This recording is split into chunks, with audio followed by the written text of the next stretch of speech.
Then my eyes and ears were caught by a remarkable piece of reporting done by the Wall Street Journal, to give them credit, and based on the work of a professor of law at the Georgetown University in Washington, D.C., by the name of Adam Levitin. Here's what he did, a simple exercise, but boy, does it tell a lot. He asked, how much has the median income of an American family changed over the last 30 years, counting from 1987 to 2017? A nice period of 30 years we can look at. And he said, I want to see how much income, the 50% middle of the American distribution of income, how has it changed over those 30 years? And here's what he found. When you adjust for inflation, in other words, you adjust for the fact that prices went up, the median income of an American family went up 14% in 30 years. That's less than 0.5% of a real increase on average for an American family. In other words, very little at all. And then he said, I'm going to look at three specific other things that American families have to pay for to see what happened to them, because it'll give us an insight. And here's what he found, and I'm going to give you the exact numbers. Housing prices, one of the most important things anybody spends money on. Over the same 30 years, 1987 to 2017, went up, ready? Adjusted for inflation, that taking account of rising general prices, it went up, ready? Not 14%, that's what people's income went up.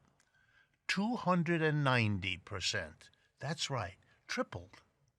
So the cost of housing has taken a bigger and bigger chunk out of Americans' income.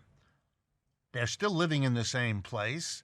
They're sleeping there and eating there, but the amount of their income they have to spend to be able to do those things has dramatically increased. Then he looked at public four-year colleges. They're cheaper in general than private. How far did they go up over the same 30-year period, adjusting for inflation?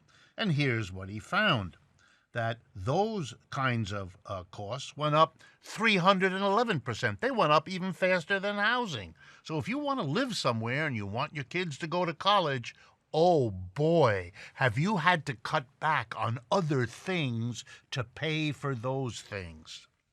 And finally, he looked at per person healthcare expenditures, and they went up 51% compared to the income that went up 14%. In other words, those three things, housing, college education, and personal health care, really took more and more out of people, leaving less and less for everything else. And that's the reality that people have lived in the United States. And why? Because our economic system doesn't produce housing at a rate that will allow people to live in a home without being gouged this way. And what about college? Because our system doesn't provide the funding for four-year public colleges that it used to provide. More and more of the payment for that education has to come out of the family sending their children to school.